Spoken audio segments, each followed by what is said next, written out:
Boa tarde, hoje vamos falar um pouco sobre o Java EE. Vamos falar a sua definição, as vantagens, os requisitos, como instalar, como utilizar. Vamos também passar as referências da nossa pesquisa.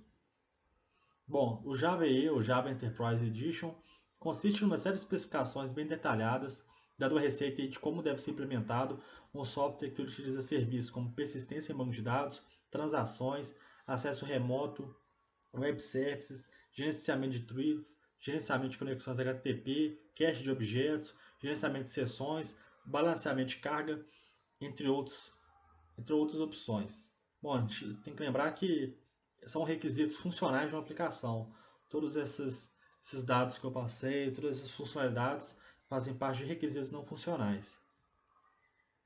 Bom, dentre as principais APIs aí, que é disponibilizada pelo JEE, nós temos o JSF, que é o Java Server Faces, que é uma especificação Java para a construção de interface de usuário, baseada em componentes para aplicações web, servlets, que são utilizados no desenvolvimento de aplicações web com conteúdo dinâmico, JSP, Java Server Pages, uma especialização do servlet que permite que um conteúdo dinâmico seja facilmente desenvolvido, uma EJB, que é uma Enterprise Java Beans, utilizado no desenvolvimento de componentes de software.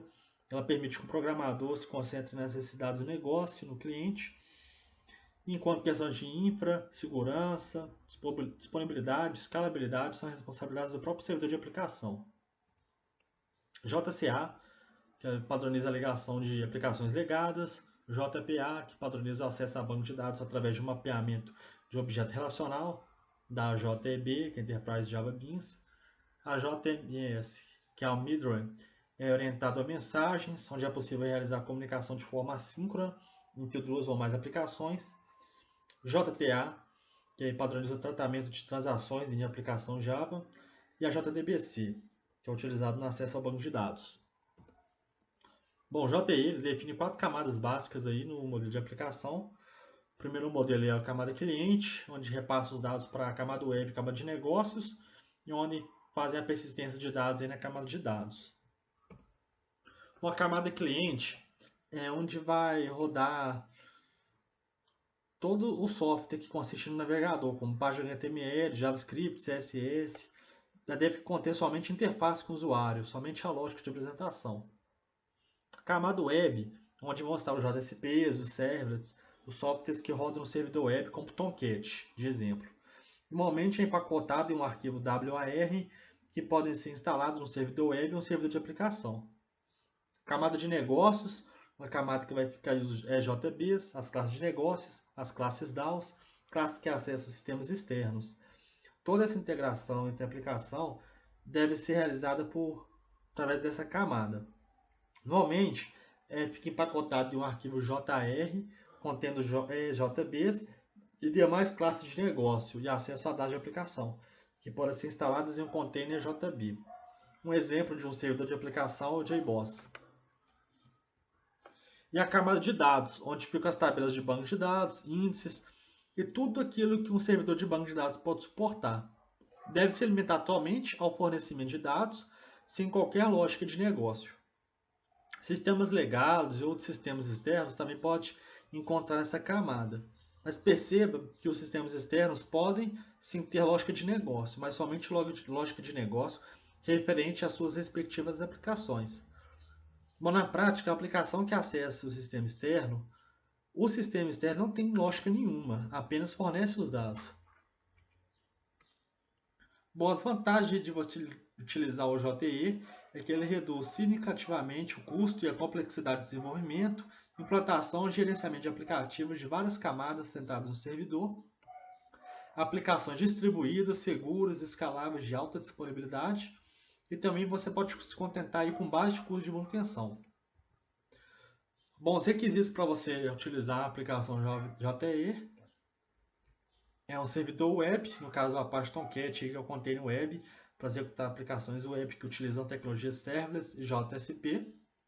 Uma IDE, que no caso a gente colocou duas opções, né, no caso boas opções, que é o Eclipse ou o NetBeans, que traz uma série de ferramentas automatizadas para o desenvolvimento tanto em Java Desktop ou Java Web. ao JDK, que é o Kit de Desenvolvimento Java, onde vai ser necessário para poder compilar e executar os códigos desenvolvidos. E o servidor de aplicação, onde vai fazer o papel de servir toda a sua aplicação para auxiliar nos serviços de infraestrutura. Existem diversas implementações e a própria SAN, a Oracle, né, que é detentora do Java, ela desenvolve uma dessas implementações, que é o Glassfish, que no caso é open source e gratuito. Bom, como instalar? Primeiramente você vai baixar o JDK, né? Eu passo o link para vocês que se interessar.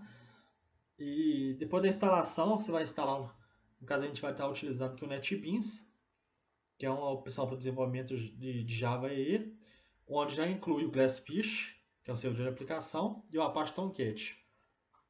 Bom, ambos os softwares possuem instalações bem intuitivas e suporte para o Windows, Linux e Mac. Então, para objeto de estudo e até para mostrar alguns exemplos, vamos detalhar aí o uso de duas APIs. Primeiramente a JDBC, que é uma API que reúne classes e interfaces escritas em Java, a qual possibilita se conectar através de drive específico no banco de dados para executar instruções SQL de qualquer banco de dados relacional. O pacote java.sql, que vamos utilizar para fazer importação, ele oferece o acesso e processamento de dados em uma fonte de dados. As classes e interfaces mais importantes são a classe Drive Manager, e a interface Driver, Connection, Statement, Result Set e Prepare Statement. A gente vai falar um pouquinho delas aqui mais para frente nos slides. Bom, a classe Drive Manager ela fica responsável por oferecer métodos estáticos para gerenciar um drive JDBC. Para a aplicação reconhecer a comunicação com banco de dados, é preciso obter um arquivo .jar, que se consegue através do site das empresas que distribuem SGBD, ou seja, se você quiser conectar no banco de dados Oracle, o SQL Server ou MySQL, você vai precisar de um arquivo .jar e incluir ele na biblioteca do seu projeto. Esse arquivo tem o objetivo de ajudar no carregamento do drive e na prática é de um desenvolvimento voltado para a web, é criada uma pasta lib, no qual eu falei que ele vai ficar responsável pela biblioteca da pasta webinf inserida nesse arquivo. A interface connection ela vai representar uma conexão com o banco de dados. Elas são apresentados 4 métodos, são os mais utilizados. O método close, que é inserido dentro de um bloco finally, quando você usa um try-catch para tratamento de exceção.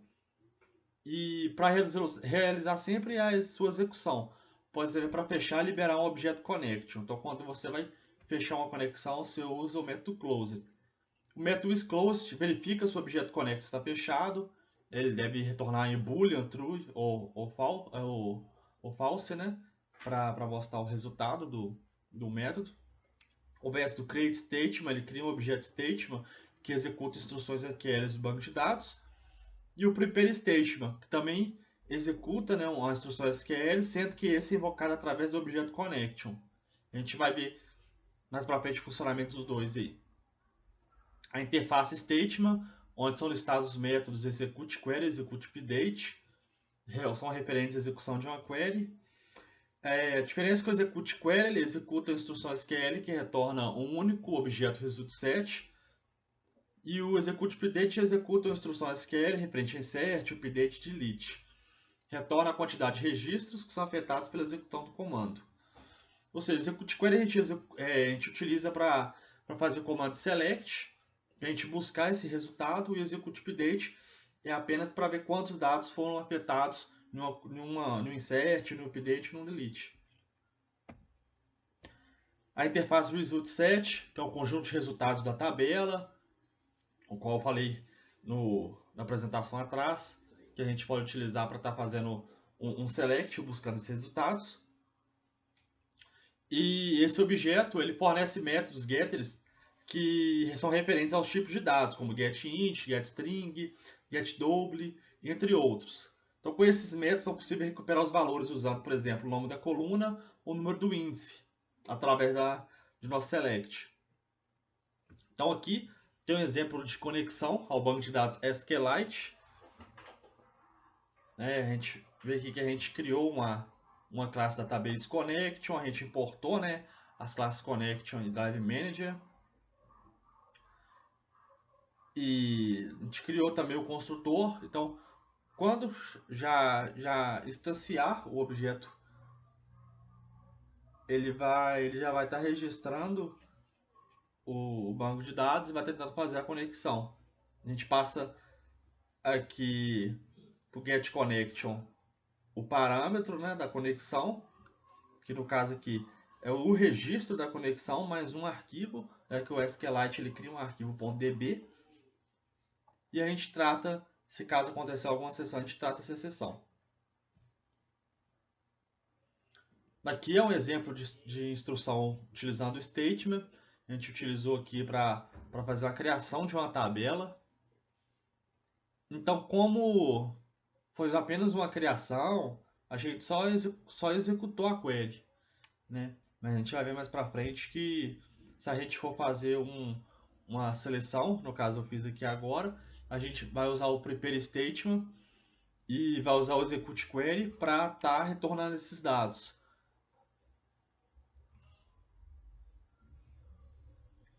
Então vocês podem ver aqui que foi criado, né, uma conexão. Eu passei como parâmetro aqui o número da conta. E enquanto se tiver resultados, aqui o rs.next, o rs é o objeto do tipo resultSet. Então, se tiver o resultado, se o cursor apontar para a próxima posição, ele vai buscar os dados que foram colocados no comando SQL. A gente vai falar também do JSP, né, Java Server Pages, que é uma linguagem com especificação aberta, que tem o objetivo de gerar um conteúdo dinâmico de páginas de internet. É possível escrever HTML com JSP embutidos. Então, por ser gratuita, possui diversos servidores que suportam a linguagem. Entre eles, a gente tem o Tomcat, Glassfish, JBoss, todos eles são parados no início da apresentação.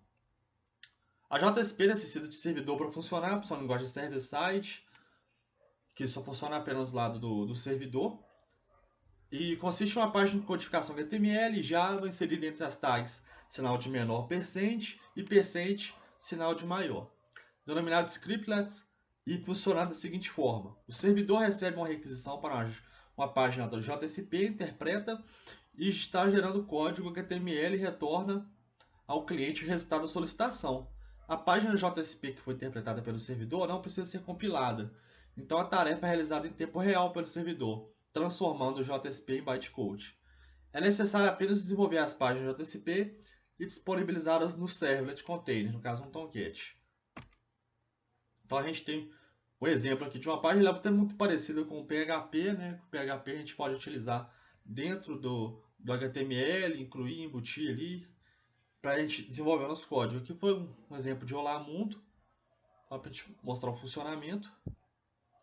Então, na codificação JSP tem algumas diretivas, as quais são utilizadas para informar questões especiais dentro de páginas, sendo dividido em 3 tipos. O include, utilizado para inserir código de arquivos a uma página corrente. O page, responsável por trazer informações sobre a página JSP. E a tag lib, responsável por habilitar uma biblioteca de tags personalizadas.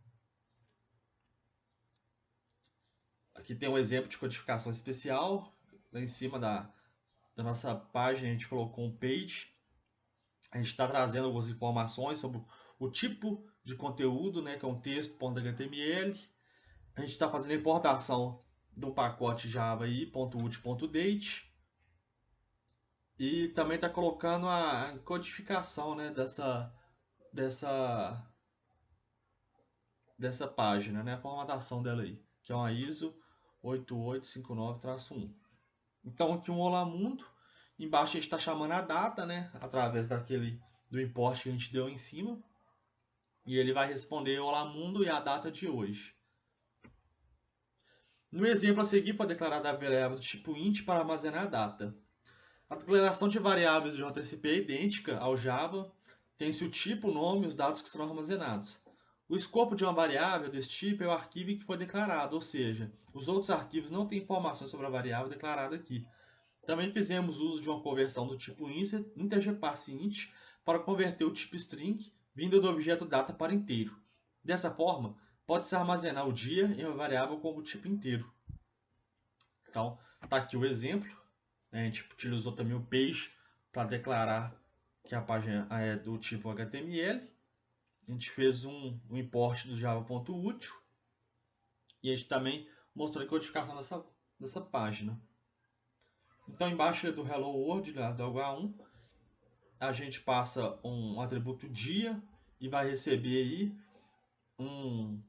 uma data, né? Passando também uma formatação. Então, assim, apenas para mostrar o funcionamento simples aí do JSP.